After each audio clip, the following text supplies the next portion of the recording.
All right, welcome to another Pazio Institute interview series. Today we have Mike Feldstein, and he is the founder behind the Jaspr air cleaner. Mike Feldstein is the founder of Jaspr and an air quality expert. He's got a background in wildfire restoration, air quality consulting, and home remediation during some of the biggest natural disasters.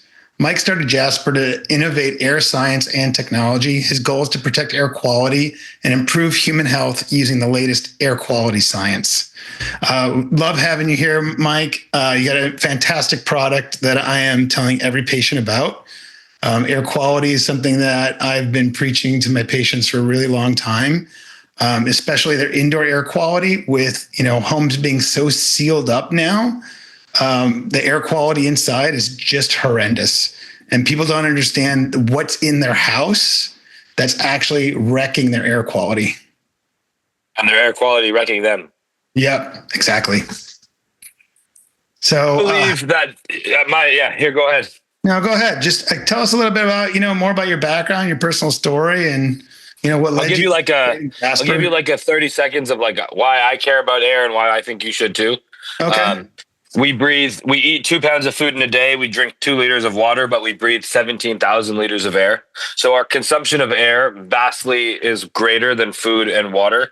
Often, if you're concerned about the microplastics in your water, you're likely drinking far less microplastics than you are breathing them. We can get into the bit more about how we know that now. You could go 3 weeks without food, 3 days without water, and only 3 minutes without air. If you what water is to fish, air is to people. If you take the fish out of the water, they flail around for a couple minutes and die. The same thing happens if you take the human out of the air.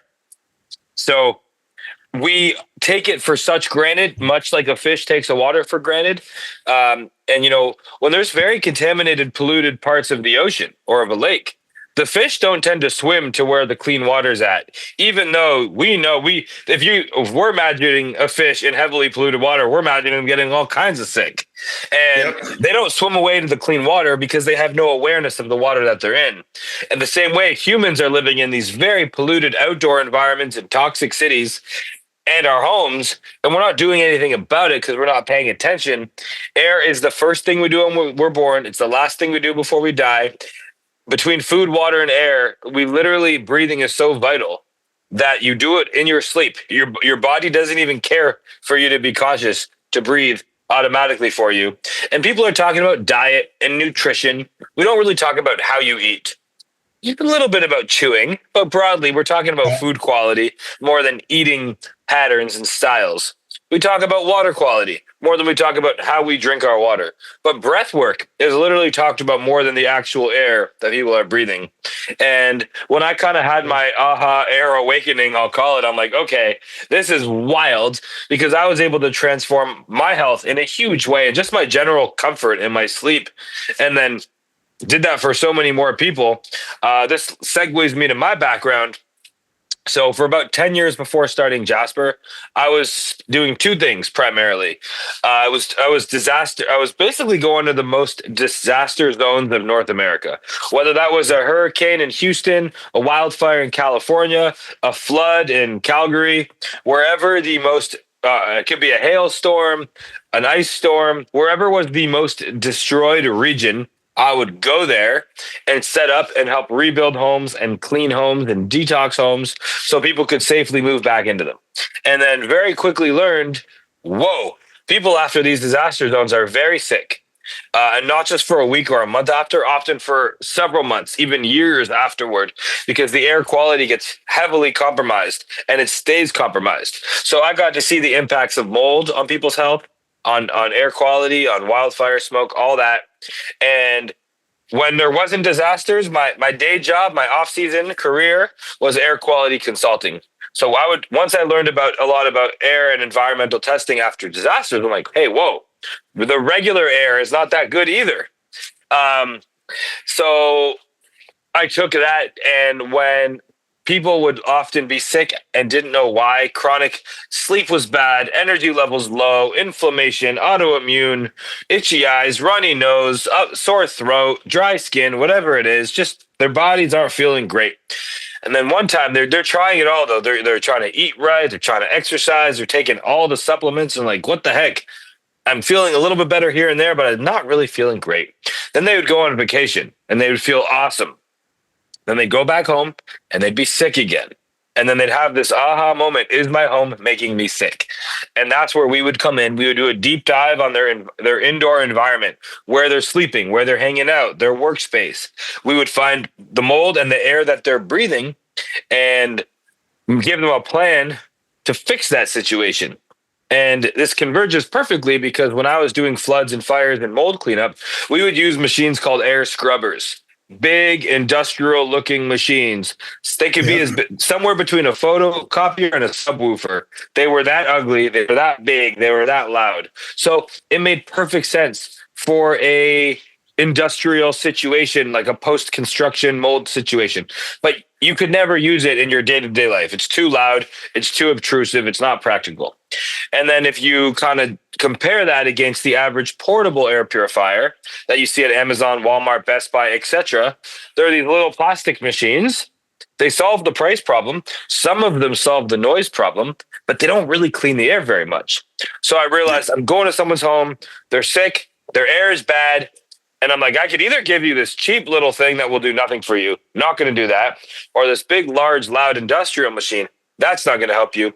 So I got out of the disaster business and the air testing business. And I'm like, I feel powerless. I feel useless. We're making good money. This business is fine, but we're not actually helping anybody. Because I'd either test your home and be like, you have bad air, don't have a good solution for you. Or you just suffered a wildfire.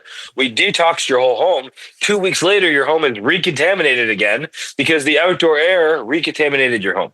So I set out on a 3 to 4 year journey to go to the parts of the world that have the worst air quality and design an air purifier that was designed to be a commercial grade machine, but it had to be quiet, it had to be pretty, and it had to be intelligent so it could adapt to the air quality in real time. So it took about 3 to 4 years. We ended up launching under the brand Jaspr Medical, and we used to only sell to doctors and dentists. And then they would get big wins, and then the dental hygienists would rave about it to the patients. This was during COVID, so they're like, the air in our dental office is cleaner than your home. It's safe to come back to the dentist now. And then the mom's like, whoa, wait, what is that thing? And it'd be kicking up every time that the dentist is working on the patient, kid's mouth, cleaning the teeth. And then mom's like, hey, do they sell these for the home? Like, my kid has asthma. We have bad allergies. At this time, we had no e-commerce. The only way you could buy a Jaspr back then was to call me. And I would talk to you for an hour about your mold situation. Then I would send you an invoice and ship you one. So that's how we started.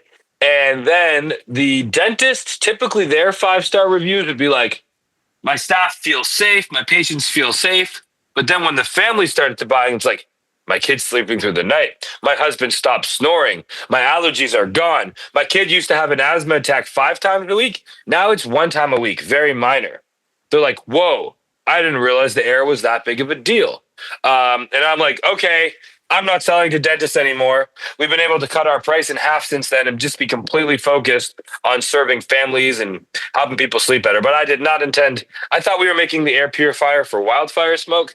I did not anticipate this would be a general health and wellness thing. But by over-engineering it, by creating it for disasters, it became just this thing we need because our indoor air is a disaster. Oh, absolutely a disaster, right? And like we were talking about, with things being sealed up more, it's even worse. And now we have more things that off gas and whatnot.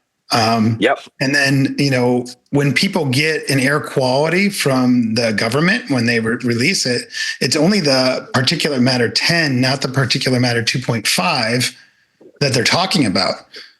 So, and you can go into that more, but just so you guys know what PM 2.5 stands for is the fine particles that are 2.5 micrometers or less.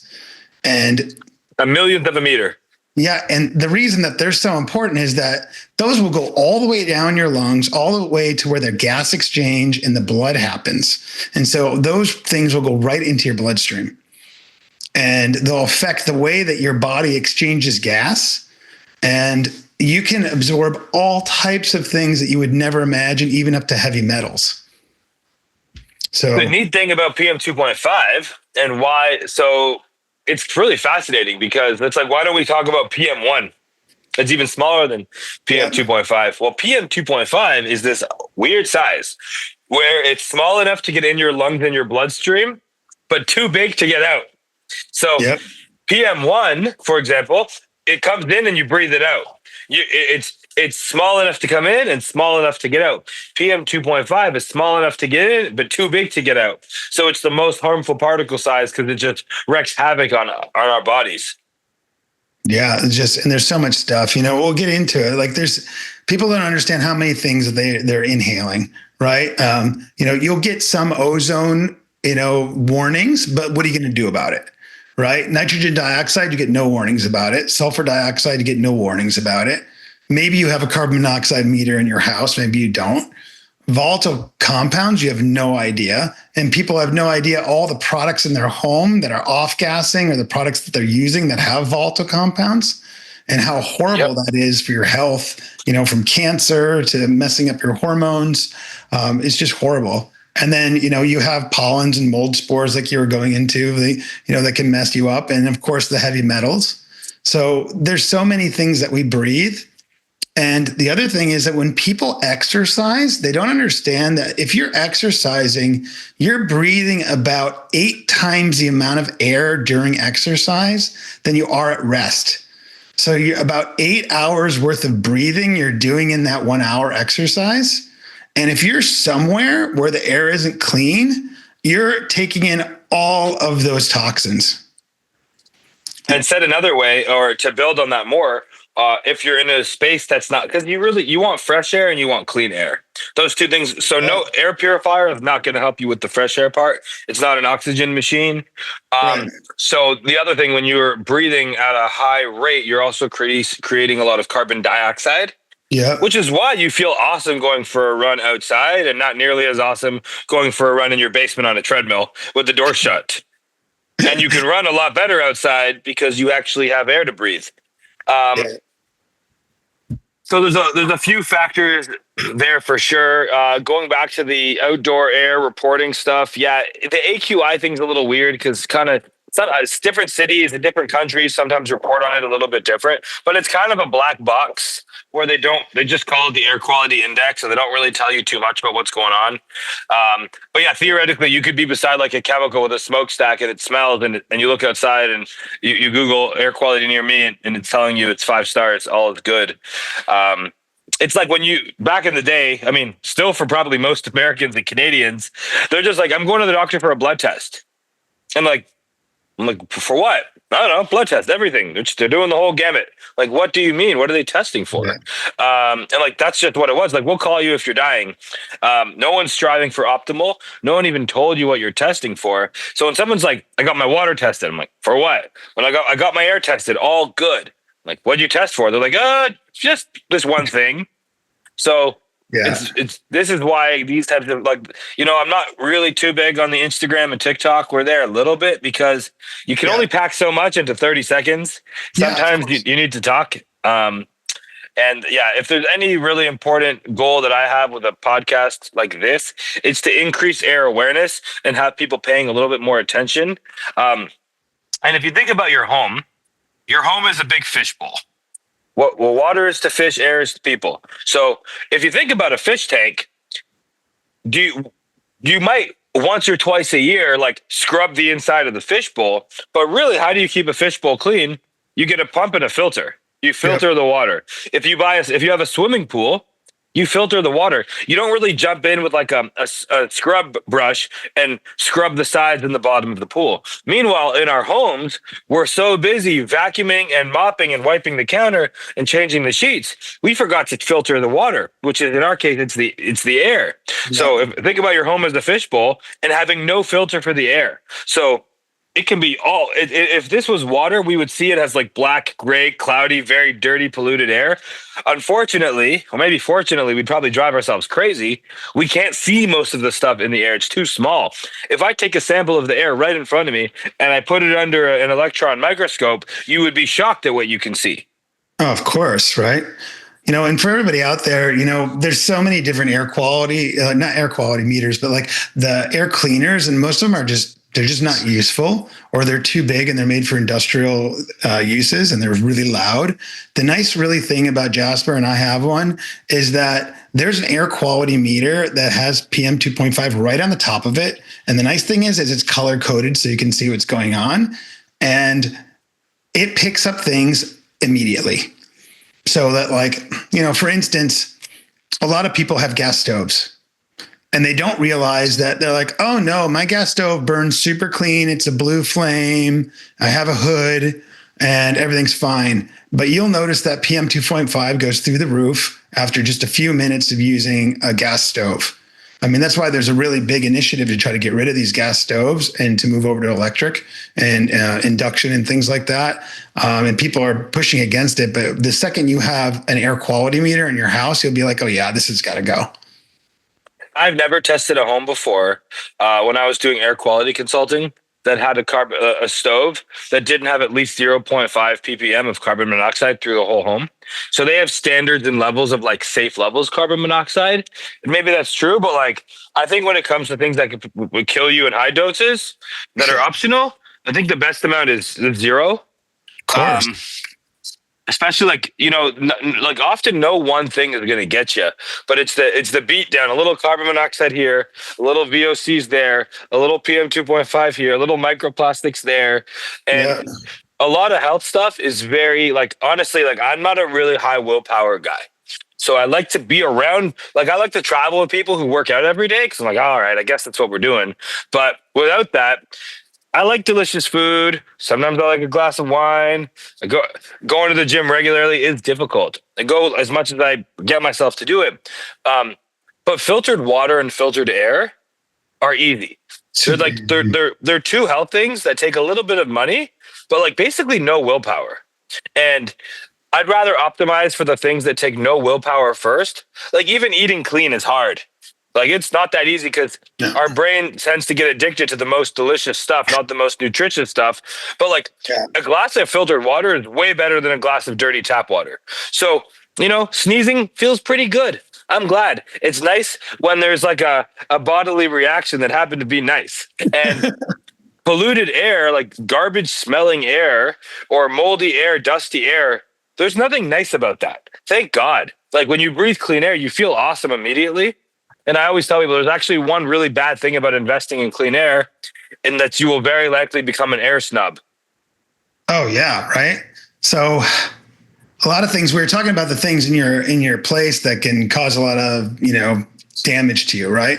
So one of the things I'm telling people is watch out if you paint your house on the inside, make sure you get really 0 VOCs.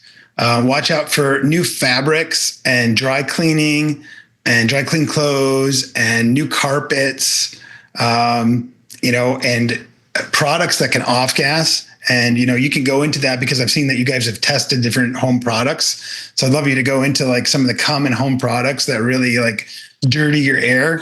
And we know that these things disrupt, your brain. They disrupt your endocrine system. They disrupt your immune system. I mean, they can cause cancer. And they're pretty easily eliminated as long as we know what to eliminate and what not to put in our houses. So the most polluting thing in your house is the house, first of all.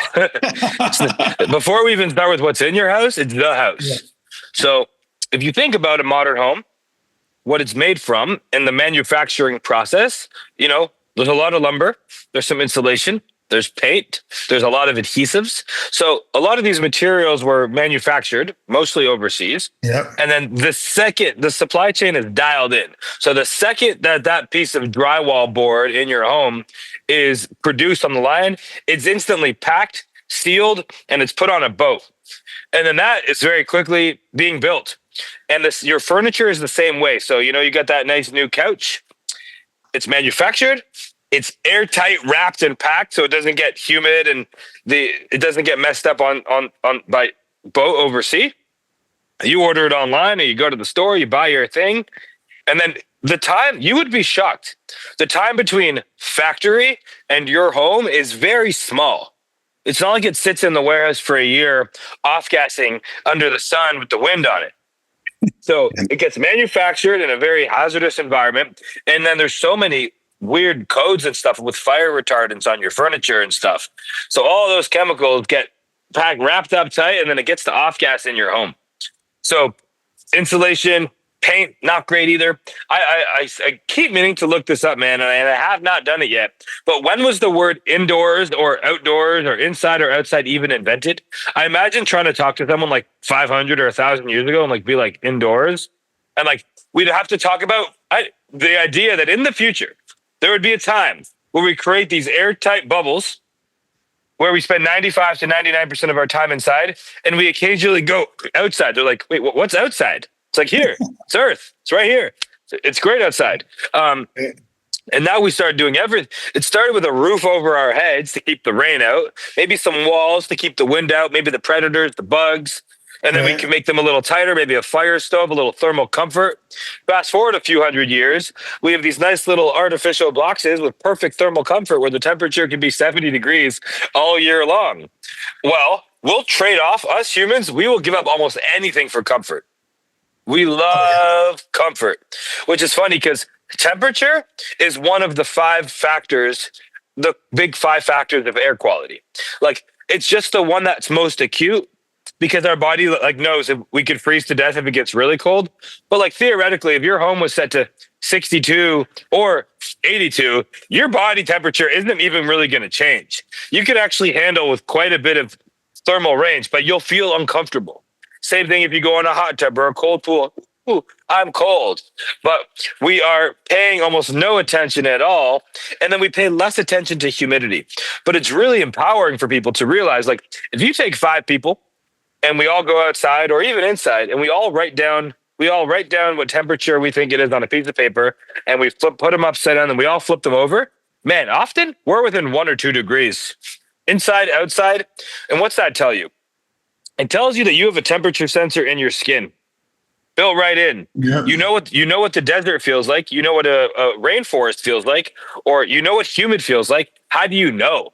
Well, you have humidity sensors as well. And you only know that because you look at the temperature every single day. So you've calibrated your internal temperature sensor. Because I look at my air quality every day, my carbon monoxide, my particulate, my VOCs, I can tell you what the carbon dioxide is within like 50 parts per million almost any time, because I've calibrated that sensor. My particulate, my VOC sensor is less calibrated. That one's really hard. But we have these amazing tools. And a lot of times, it's nice to have gadgets and data and testing. But like once you start drinking filtered water, you know that test water tastes horrible. Tap water tastes bad. So you know, I calibrated my sensors on my tongue. We know what filtered water tastes like. We know what dirty, chlorine, heavy water, hard water tastes like. And it's very amazing that when you actually dial in your air quality, all of a sudden when you get in the Uber, or it's like same thing if you start using less toxic skincare products and deodorants and stuff, you will smell someone's speed stick from across the room. So as you go down this path of having a cleaner environment, now you go to a hotel, you're like, whoa, it's dusty, it's moldy. I can feel the heaviness of the air. It's pretty amazing. So when you have that air awareness, though, you're really able to navigate the world in a lot more confident, empowering way. And just to conclude, in the home, the big things is, so the home's off-gassing, the furniture's off-gassing, the carpets, the cleaning products, the cooking itself pollutes a lot. It's not just the gas stove, but high heat and protein create something called PAH, polycyclic aromatic hydrocarbons, which are quite cancer-causing as well. This is the same compound I would be testing for when I would do wildfire remediation. It's the same thing that gets created when you cook. Sure. Why we want people to cook at low temperature.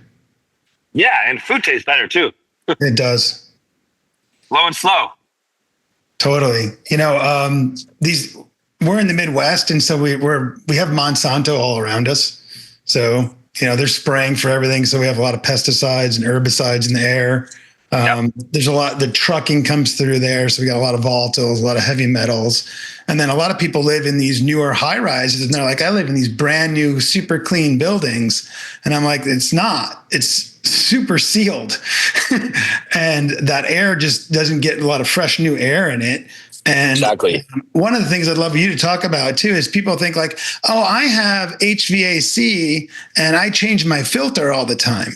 And I'm like, that's only to protect the system, not to protect you. Exactly, man. Well said. Exactly. Thank God we got a doctor talking about this stuff. So when the reason it's called a furnace filter is because of the filter for the furnace, and it's not called an air filter. And in fact, when the manufacturer actually sells it to you, Carrier, Goodman, York, whatever brand furnace you have, they're all the same. By the way, they're all made in the same place. They give you the lowest grade furnace filter because that's actually what's best. Because you want your furnace and air conditioner to heat and cool and exchange air and move air. So when you put a heavy duty air filter on there, a MERV 12, 13, 14, 15, 16, 17, you're creating a significant pressure drop. So now the airflow is not happening as well. You're overworking the motor. Sometimes you could actually void the warranty of your furnace, but the furnace itself now, it's not working. It's not breathing. Your home won't heat and cool.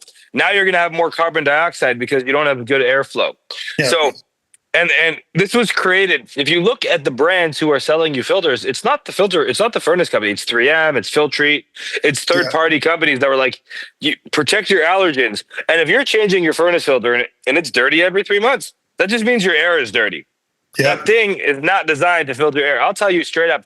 I use a MERV 8. I use like the lowest grade furnace filter, and I change it once a year. And at the end of the year, it still looks perfectly clean. That's great. I just change it as a part of my annual house maintenance protocol. I have air filter. You don't want to use there's not usually a one size fits all. Like I like a space heater to be a space heater. It doesn't need to be a humidifier, dehumidifier, 5-in-1. So with respect to air filter, now people could get these big upgraded whole home HEPAs for their HVAC system. You can. Yeah. In fact, Jaspr actually started by trying to create that product. I'm like, yeah, I wanted to create an HVAC one. I'm like, you know what? By the way, when we say HVAC or HVAC, we basically mean furnace and air conditioner. It's just what all the mechanical stuff's called HVAC. Yeah. So I'm like, what an elegant solution. We already have this HVAC industry. We're already building homes. We got the furnace repairman. Out of sight, out of mind. The best air purifier would theoretically be the one that you don't see at all. That's why buildings like to use them too. But problem is, once again, you create a really big pressure drop. Now, even if you get like a bypass style system that won't create a pressure drop, they don't really work very good because a couple reasons. Number one, your furnace, if your home is designed to be pretty energy efficient. So ideally, your furnace and air conditioner are only running like 10, 20, 30% of the time. In the winter and the heat of summer, a little bit more. But that means when they're not running, your air filter is doing nothing. You also cannot focus the cleaning efforts. So what that means is, in my house, I want my baby's bedroom, I want my bedroom to be the cleanest air possible. Of course. I want my office to have really clean air, and I like clean air in like the living room, family area where we're like watching TV or eating. In that order. If I have a HVAC system, it doesn't know the difference between a crawl space, the hallway, and my baby's bedroom, and I want to optimize for the cleanest air in the places that I need it most. And if you decentralize your air cleaning, which is what we've done, each air purifier has its own sensor and its own fan and motor. So you're actually creating more airflow, which contributes to cleaner air. And like, let's say you have a 4,000 square foot house and you're cooking in the kitchen and every door in your home is shut. The Jaspr in baby's bedroom is still going to go red. What does that tell us? That means the HVAC system pulled in the air, supplied it to baby's room and didn't clean it at all. Why is that? Yeah. Because it wasn't designed for that. Cat litter. Little kitty, use the litter box. Within minutes, every Jaspr in your home will be red. But the cool thing is let's say you light incense in your bedroom or a candle or something. Now that Jaspr is going to pick up and go red, but it's going to deal with the air filtration problem before it even spreads to the rest of the house. So that's why with schools during COVID, the dumbest thing that some schools were doing is putting a MERV 13 on the roof. The best solution was putting a Jaspr or a high-grade air filter in every classroom. So now we're cleaning up that classroom. And if there's a sick kid in that classroom, let's keep that contained in that classroom and not letting it circulate through the whole building first. So that's sort of my approach to decentralized versus HVAC. Yeah, super smart. We were talking about CO2, and I just wanted to throw in for the listeners. There's a lot of people that have like used their basement as an office, or Oh they're yeah. spending more time in their basement, and CO2 is heavy, and it will drop in your house and it'll accumulate in your basement. Got to make sure you're ventilating your basement. If you have an office in your basement, I highly suggest you get a CO2 meter, and so that you know when to ventilate. And also make sure that you're checking your basement for radon. Two big things, and make sure obviously you're getting a filter. But and the Jaspr just makes it so easy because there's so many other companies where you have like 3 different filters you have to change at different times, and the Jaspr makes it so easy because it's just one filter, right? You change it on a regular basis. And the other thing is that, like you were saying, that like if there is a pollutant that gets into the house, whether it was the kitty litter or whether you turn the stove on or something like that, the Jaspr knows right away. It turns red, and then it upregulates the fan speed immediately until it's cleared, right? And then it'll go back down to normal. Man, this is the craziest. So, and like water is straightforward. Okay. So all the water in your home comes through one pipe, meaning you got options. You want filtered water in your shower? Point of use, get a shower filter. You want reverse osmosis at the sink for washing your hands and cooking? Great. Yeah. You want to get you got one on your fridge, you got a filter for your water there. You want to put a whole home system on, you just go upstream and you filter wherever you want the filtered water to be. Yeah. Air is sneaky.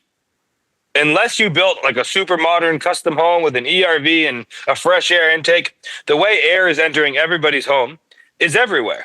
Through your doors, through your windows, through your attics, through your cracks, through your vents. And also the cavities in between those walls are not very clean spaces. So as the air is entering, which is already polluted from outside, it's passing through your insulation and your damp, dirty wall cavities, then into your home. That's the source of air. So you need a decentralized system. And believe me, I'm a consumer who likes to save money wherever I can. I don't like buying shit for the sake of it. But I spent $9,000 on my whole home water filtration system. I spent $500 a year changing it all up. I spent $400 a month getting spring water delivered to my home. And it is the best investments that I make because no willpower required. Like the amount of water that we consume and we bathe in and we shower and we drink it and we swim in is so significant that I'm not going to spend any money on any health remedies or saunas or whatever or crazy supplements until the best supplement is air and water.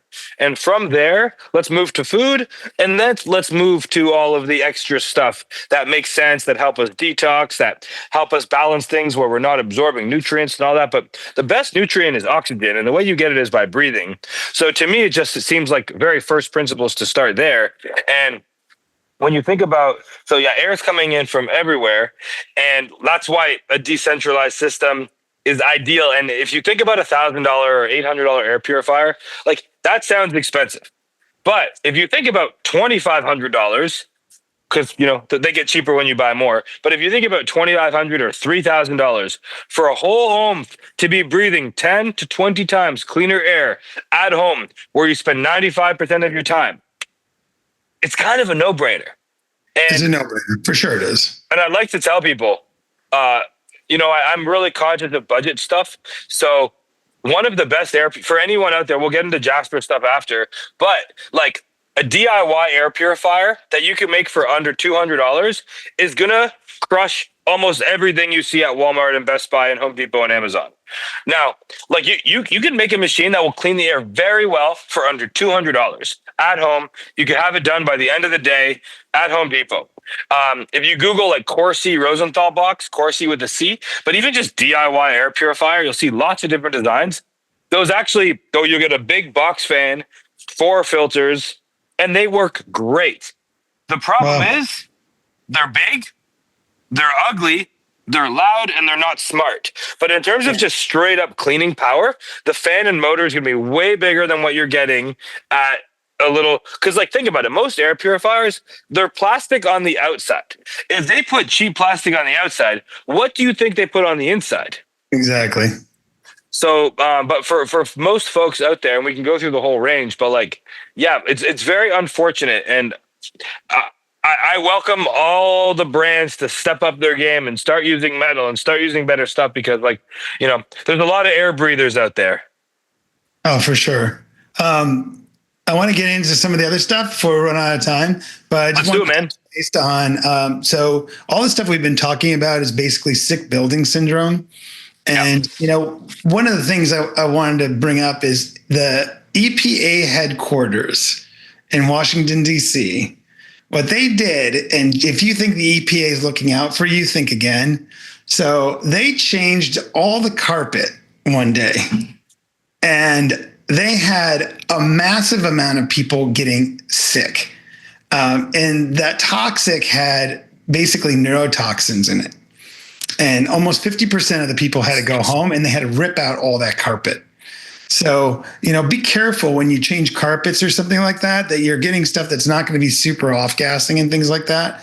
And, make sure that you do get a really good quality air cleaner. And I'm promoting Jaspr now because I've had a bunch of different ones, high-end air cleaners, and the Jaspr's super easy. And it's super easy to maintain. And I love that it just automatically increases its filtration rate. And you can go into all that later, which is great. One of the things I want to go on to next is just because it just happened recently was the LA fires. Yeah, of course. Can't miss that. And that's really like your forte. So, we know like all the toxins that were in there, but go into a little bit about what wildfires do and like how long it takes to your body to deal with that. Here at the clinic, we do really in detailed toxin testing every year on everyone. And it's from microplastics to heavy metals to volatile compounds to pesticides and herbicides. But by the time I measure everything, it's been in your body. And then I have to put people through a real detox program. And part of that detox program is cleaning their air, but getting them into infrared sauna and using binders and using things to help your liver get rid of toxins. But what I want to see is years after being in the clinic here that I measure your toxins and they're low, and we don't have to do an in-depth detox because you haven't been exposing yourself. Yeah, that's the best. So this LA wildfire is unprecedented. It's different than most fires. Yeah. My actual specialty was in this type of situation, though. Very rare, because usually you have a forest fire, millions of acres of forest burn and brush, but not that many homes and cars in close proximity to other homes. Yeah. So normally we're dealing with a big campfire. Right. In this case, we had 12,000 homes, thousands of cars, and a lot of those cars were electric cars with batteries, by the way. Oh, so yeah. if you think about, everyone's been at a campfire and someone's had a couple beers too many and they're feeling lazy, and they throw the marshmallow bag in when you're done making s'mores, and you're like, that smells like chemical plastic. What do you think happens when you burn 4,000 2,000-pound batteries? Oh, God. We don't know yet. We don't know yet. When the last huge fire that I did was in Fort McMurray, Alberta, there was really no electric cars in northern Alberta in 2016. And but what's unique is usually like a lot of people have experience with like your home is, you had a kitchen fire. So we have to fix and clean up your home. There's a playbook for that. There's a very little playbook for your whole thousands of homes burnt all around you. So the range in LA is total loss is your home burnt to the ground. The other side of the spectrum is you were 50 miles away, you smelled some smoke, but no ash, no soot. That's kind of the range and everything in between. And the worst person to be is your neighbor's home burned down, but not yours. Yeah. Everybody talks about, it's horrible, I lost my home. I'm sorry. I know you lost some heirlooms, some photos, some sensitive documents and stuff. You know what's way worse? But you know what's going to happen? The insurance company is going to build you a brand new home and stroke you a check for $500,000 to $1 million for your stuff. So that's usually because when you have these big fires and there's so much media and PR around it, the coverage, when there's a little fire here and there, but when it's these massive events and these big unions, generally most people on the total loss situation get pretty well taken care of. Um, who gets the most screwed is someone who was 100 feet from a home that was burnt down.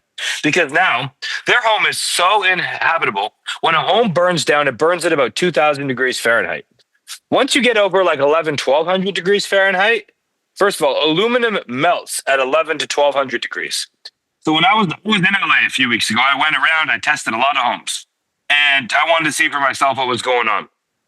And I'm walking around, literally there's metal rivers through these neighborhoods because the aluminum from people's cars melted and then hardened. So if it's melting, you can imagine what's going in the air. And yeah, so you have a situation where a home that's close to a total loss. I think it's at 1,200 degrees. The steel, the metal in your home loses 50% of its integrity. Yeah. Now, typically you're inside your windows, there's going to be a lot of ash and soot. How'd it get in there? Because your windows expanded and contracted from the extreme heat that all your window seals are blown. All of your insulation, your flooring, your drywall, your clothing, your blankets, your sheets, your photos, your sensitive records that you have to keep are so toxically smoke drenched that nothing in there is salvageable. But your insurance company likely is going to be saying, go home. Move home next month. We'll send some cleaners. We'll do a quick duct clean. We'll steam clean your carpets. You're fine. So I was helping advocate people to bring in a structure, do whatever you have to do, pay out of pocket, bring in a structural engineer. By the way, I did a 2-hour masterclass on what to do if there's smoke in your city, specifically in response to the LA wildfire. It's free. It's Jaspr, jaspr.co/smoke. And I talk about everything, how to assess your home, Awesome. how to deal with insurance, how to hire contractors. What if your house got hit by a water bomber? All this stuff. So everything's in there. Fantastic. Like it's 2.5 hours. Choose your own adventures. That's Jaspr, jaspr.co/smoke. And I do a very deep dive because that range is, so now let's say you're half a mile from the fire, and it's not all about distance. Someone who's 3 miles away could be worse than someone who's half a mile away based on the way the wind was blowing and a bunch of stuff like that. And now, even though the worst of it's gone, it's still in the soil, it's still in the ecological system, but piles of ash are still there. So every time that any wind kicks up, the ash is blowing again, that toxic ash. So until, I think it could take about a year, generally speaking. But the thing is, so many people's homes are contaminated deeply, and they don't even know that they have an insurance claim, or they need to do a DIY deep clean. So, at the best case, it'll blow over in a year. This is not a big deal. At the worst case, this is ground zero, 9/11. You are a few blocks away, and everybody gets cancer in 5 years. So people ask me, should they stay in LA? And I'm like, if your house had ash and soot and you're not doing a DIY deep clean, or you're not having a full extensive insurance restoration process, I would be moving. I really would. I wouldn't take the chance. The great information, and you guys should definitely go to Jaspr website and look that up if you're around LA. You won't find it on the regular website. You have to specifically type in jaspr.co/smoke. And remember, there's no E in Jaspr. jaspr.co/smoke. And we'll get you, it will be a choose your own adventure. And I even have a checklist in there on how to deal with your house. Like if you live in LA or know anyone who does, go check it out. Awesome. I want you to compare the Jaspr to other air purifiers. Tell me what makes it unique.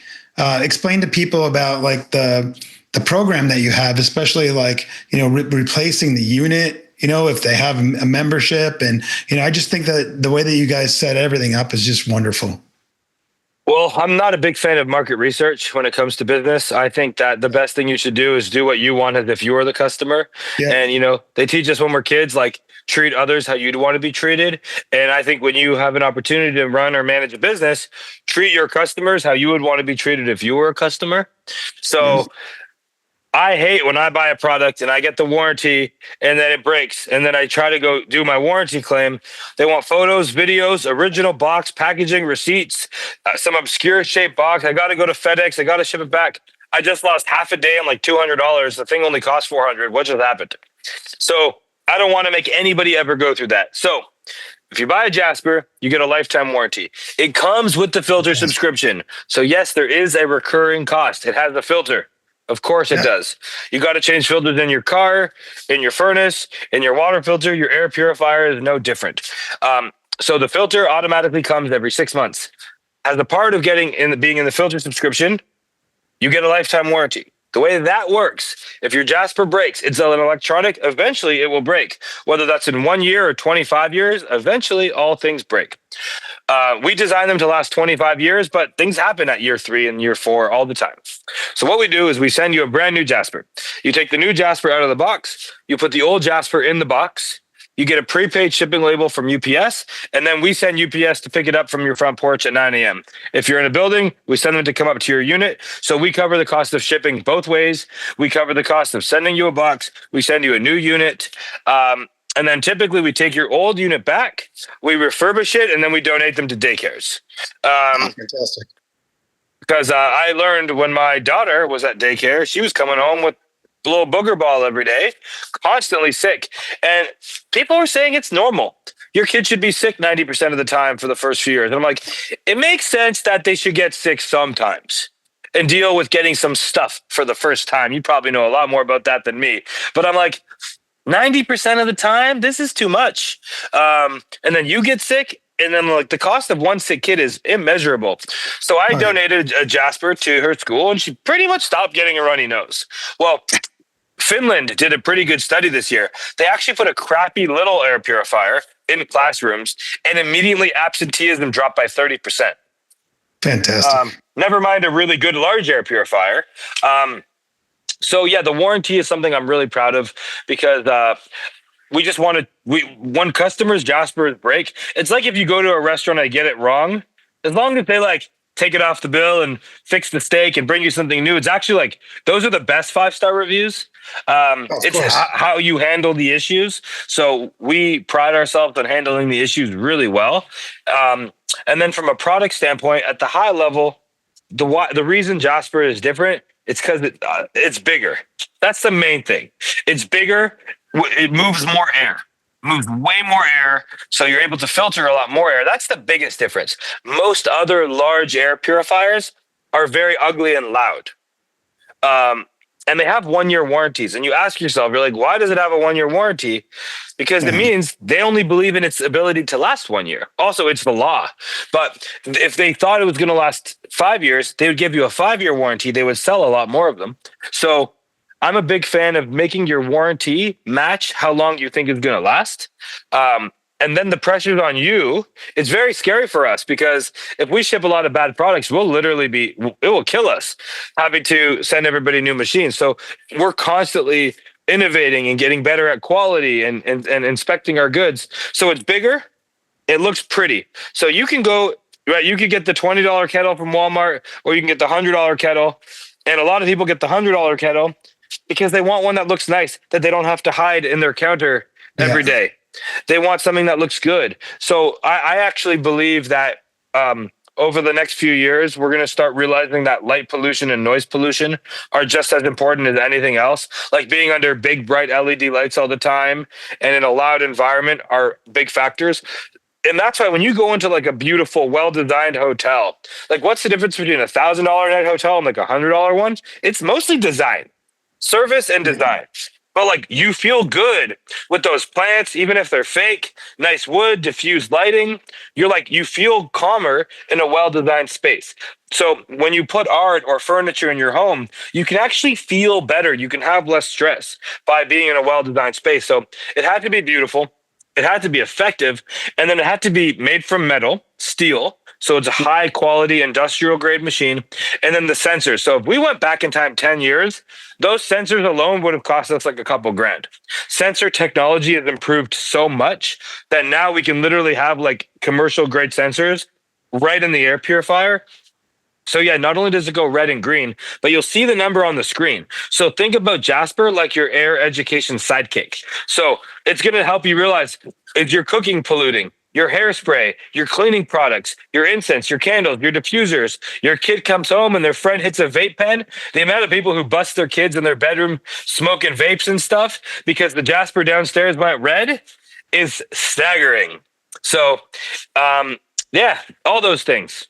And then That's sleep awesome. mode. Sleep mode. My biggest pet peeve was I used to buy air purifiers and they had sleep mode. But you push sleep mode, the lights turn off, those bright, annoying lights. But then the fan speed goes down to like 5%. So the only thing that you're putting to sleep is the air purifier. Yeah. So instead of a sleep mode, we have a light button to turn it off, dark mode, we call it. So most people actually like Jaspr in their bedroom on fan speed 2 or 3. And then they like to keep it dark. And I don't know if people are watching on video, but I'll show you here on the camera anyway. When I met you at A4M Longevity Fest, I showed you a study that said Jaspr removed 87% of mold in 1 hour. Well, we upgraded our filter and we redid the study, and here it is. So Damn. now Jaspr removed 99.9% of the mold in an hour 20, 100% of the mold in 3 hours, and 97% in 1 hour. So that's fantastic. And if you guys don't know, mold particles are incredibly small. Yeah, very small. So that's incredible. That's beyond medical grade HEPA. And believe it or not, like if you ever see an air purifier competing on our filter is the best, they're almost all the same in terms of efficiency. I like the analogy of, would you rather have 99% of $1 or 95% of $5? So you want as much airflow possible because that's per pass. So don't get super distracted by the specific fancy filter specs that you see. Well, really the stats that you should be looking at on an air purifier is the CFM, cubic feet per minute, and not the max CFM.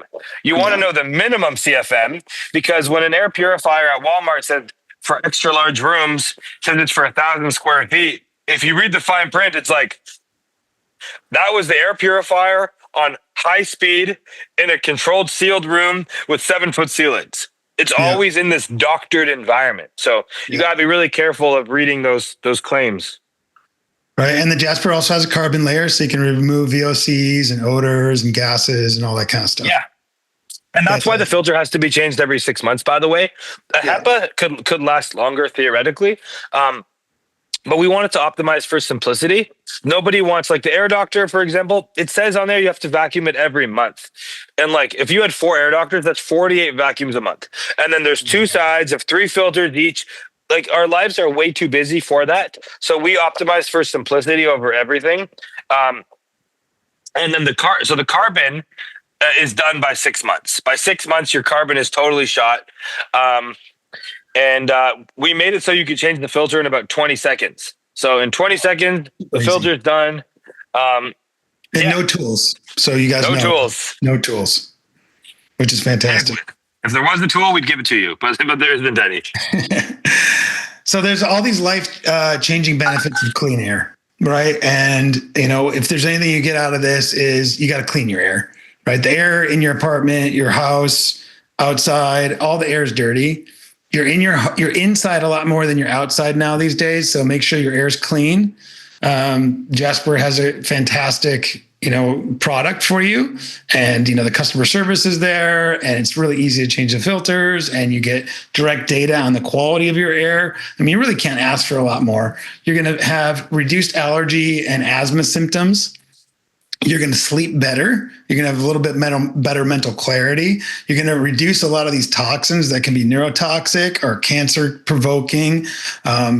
And your toxin testing when you come into the clinic will be a much better just because you cleaned your air. And like we said earlier, your food and your water are a small component compared to how much air you're breathing. So this is a main thing that you have to do if you want to stay healthy and you want to live longer. Anything you want to add to that? No, you said it great, man. I'm really, I went to Longevity Fest, A4M, and honestly, I left kind of disappointed. I was a little bit depressed for a couple of days. I'm sorry. By the way, No, it's okay. And I'm going back next year and I doubled my Okay. booth size. I'm not giving up, but these were the doctors at Longevity Fest. So I have to assume these are the more proactive doctors out there. Most Sure. doctors don't go to Longevity Fest, Yeah. and almost no doctor had any awareness of air quality or water quality. Almost none. And I got to sit there all day long and have this conversation all the time. And it's very nice to see a medical doctor getting being forward thinking, because everyone thinks they need to go to like a naturopath or whatever. Oh, wow. So to see the parts of I was hoping the percentage of people at Longevity Fest to be making good decisions. I actually met one person who said he recommends air purifiers to his customers, his patients, and asked him which one he uses, and he told me he doesn't even have an air purifier. He's like, I'm not sick, so I don't need one. I'm like, damn. So it was disheartening to see that was where the state was of the doctors at Longevity Fest. But I'm not giving up. I'm going to go back next year. I'm going to keep going. Next year, we're going to get more educational. We're going to bring more studies and more science to the table. Maybe have some doctors at the booth too, and that kind of stuff. And Yeah. just like people were so anyway, I don't have anything to add on the Jaspr front, but I've been a glad member to there see what you're doing. I've been a member there since 2007. So I think it'd be great if you could speak. I think we need to get you a speaking engagement at one of the halls. And they stuck you in the back. Well, you need to be a lot more in the front. Next year, we have a premium location. All right. Yeah. So we're going back. We're going back. We're going to keep pushing air forward. Quality really important. I've had air filters here for many, many years, but they're cumbersome. They're big. They're made more for like a surgical suite. There's 3 massive filters in there. Yeah. They're kind of loud. They do a decent job. We have the air quality meter, but the Jaspr is so quiet and it looks sleek. If you guys, when you see the Jaspr, it's a nice looking machine and it's got the air quality meter built right into the top, and I barely even hear it. Where is yours? I have mine right in my main room that I hang out in all the time. At your home or at your clinic? At my home. So after this call, I'm going to message Justin here, and we'll see how many you need, but we'll send some to your clinic. So, and that will be a courtesy of Jaspr. So when your patients are coming in, they'll be breathing 20 times cleaner air than at home, and they'll walk in and feel it. And that way, sometimes, they can get so much from the podcast, but when they're actually there and experiencing it, and that way, when they're in your office, you'll have a clean air breathing zone. The whole place will be filtered. Your staff will be healthier. And people don't realize, like, when someone's coming in, you're breathing the last person's air. So yeah. People can be sick, not symptomatic at all, and the next patient and the next staff is breathing that in. So, anyway, thank you for the podcast today. We will Jasperize your office. You're on your own for home units, but we will take care of your office. Thank you so much. You're, it's funny because surgeons understood the need for clean air. Yeah, they had to. But why the other doctors never got a clue is beyond me. Because, we all went to medical school. We all went through surgery, and we see these massive air cleaners in the corner. And we know that they have to do this incredible cleaning in between surgery, but we didn't connect the dots. Yeah. Well, now it's time to start. Do you know what day this comes out, this podcast? I'm not sure yet. It'll probably be released pretty soon. So what I was going to say, I noticed in the notes here that we have a big code for anyone who's listening. Oh, fantastic. Yeah, I just got the word. A little birdie just told me that there's code PAZIOAIR, PAZIOAIR, and it's $400 off. Wow. And it stacks with our code. So if you go to our website and you bundle it, the more Jaspers you add, you get quantity discounts. Your code stacks with it. So we don't know the day it's coming out, but if it's today that it came out, for the next 7 days after today, PAZIOAIR is $400 off. Plus it bundles with any of our offers. If this is not the week to invest in clean air, after this week, the code will still be $200 off, and we'll leave that code up like forever. So no pressure, fantastic, folks. But this week it's basically the Black Friday offer right now for anybody who heard the pod. Oh, thank you so much, Mike. It's been such a pleasure having you on. I think we went into about everything we need to convince people to clean their air. And if you didn't get convinced to clean air, then I don't know what else we need to do for you. Send me an email and tell me what do you not know that you would need to know to be convinced to clean your air. I would love to hear from you. I always tell like hotels, and when I was getting dentists and doctors set up, I go, there's only two reasons you don't have a Jaspr in every hotel room and in every surgical suite or with the dentist. I see either you're not aware or you don't care. So let me take the next 2 minutes to make you aware. And then there's only one reason left. So anybody out there doesn't know. So yeah, code PAZIOAIR, PAZIOAIR, one word. It's $400 off for 1 week. And our website is Jaspr, no E, JASPR.co. JASPR.co, no M like in com and no E in Jaspr. And yeah, that'll be live for a week. So anyone who heard and it's like, yo, I want to invest in clean air, we'll be happy to take care of you. And even though you got the show special, if we call it the life-changing guarantee, if at any point in the first 60 days, and even if it's a little bit longer, we'll take care of you too. It's not making you sleep way better. You're not feeling better. You're not seeing the benefits. Just email us and we'll give you all your money back. Incredible. All right. Couple takeaways, right? Air quality is your missing link in your health, right? If you're breathing better air, you're living a healthier life. You're going to have less problems. And you don't have to live in a bubble, but you do need to be intentional about the air that you breathe. And getting an air cleaner is hands down the best thing you can do. And getting a Jaspr, you're going to see directly if your air is clean or not, because it's going to tell you.